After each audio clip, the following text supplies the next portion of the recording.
I think as so often happens when you are like me and you love parrots, you really actually just love animals. Today, guys, I went to the Wellington Concervation Center, which was so much fun. It was so awesome. It is, of course, in Wellington.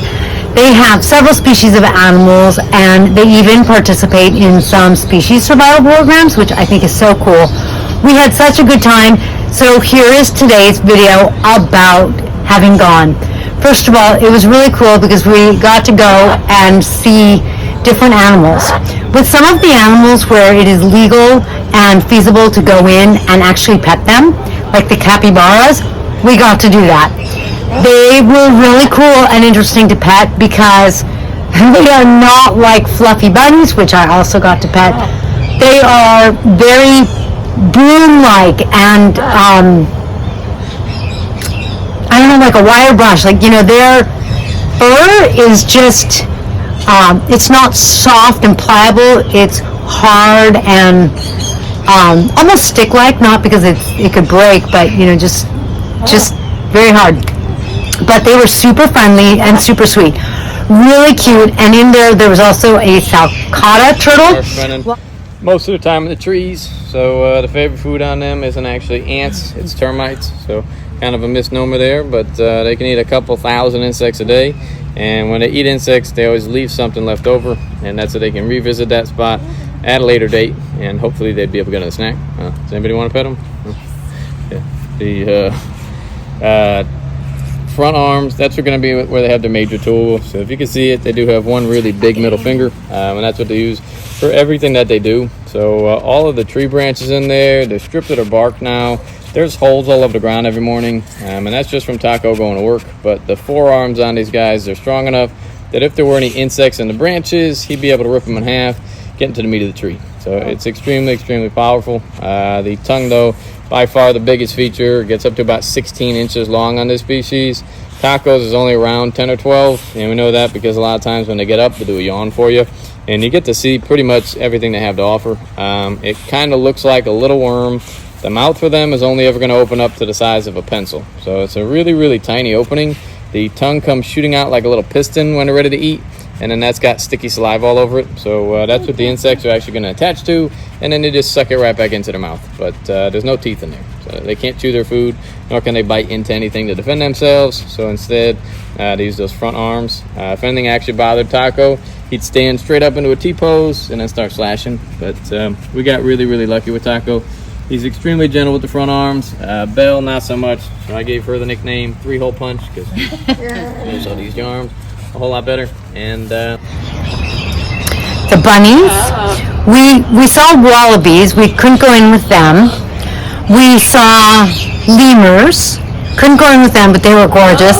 We totally got to go in and see the sloths and feed the sloths. I have some good, I think, photos and video footage of the sloths. Now, the most incredible thing is I had been there like 4 years ago, and we had seen the mother sloth with her baby, and she was just holding her baby with her baby, and now we saw that baby. So in other words, you know, that baby grew up, and now he's on his own. He's actually in an enclosure with his brother. So that was kind of really neat, because I'm like, oh my gosh, I saw you when you were just a little tyke. We got to give the sloths some lettuce, and they're so interesting. You know, they've got like 2 fingers, and they grab it, and they're such a neat animal. They too were an animal that isn't soft and you know, fluffy. They too were really, you know, their fur it wasn't as broomy as the capybaras, but it definitely is pretty broomy, you know, that kind of thing. It was really neat to see, you know. We each got a piece of lettuce. The sloths come out of their little den kind of thing, and you know, it's probably representative of a hole in a tree or something like that, or being up in the tree. And they slowly come out on the wood, and they come and they take it, and they're just very sweet, very gentle, very cool.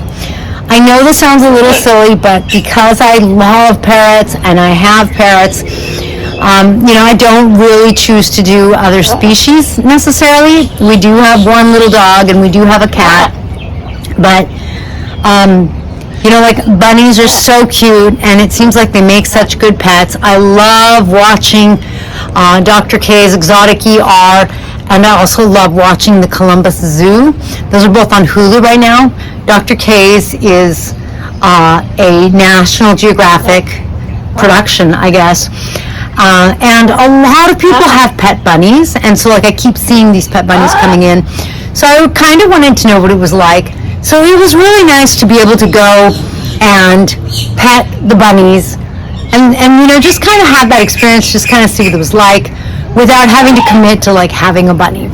And there was this one, I think he said it was a king's bunny, that hopped over to me to be pet. And of course that tickled me pink, and I pet him, and I'm like, oh, you're just so cute and so sweet. So sweet and so adorable. We saw some foxes, saw some prairie dogs, saw some Muscovy ducks. I told you about the wallabies. I'm missing someone. It was so cool and so much fun. It was just really awesome. And again, getting to really go in the enclosures and be with the animals just is awesome. Now, I did forget to tell you that I'm Kaylin, the author of the Parrot Bliss Bond. I have a couple of other parrot books as well. I will put them in somewhere in here so that you could see them. I also have coloring books as the holidays come forward if you need some coloring books for kids. Nothing better than that. So I hope you enjoy this. If you live in Florida, it's something you could check out, whether you go to the Wellington Concervation Center or something similar. Florida's kind of magical for having all of these animal things. Like, for example, for me, he told me about another one that I didn't know about, hares and turtles or something like that. I'm gonna have to look that up. There is Lion Country Safari by me. There's McCarthy's. Those are like 4 different ones, I think, within like 20 minutes of me.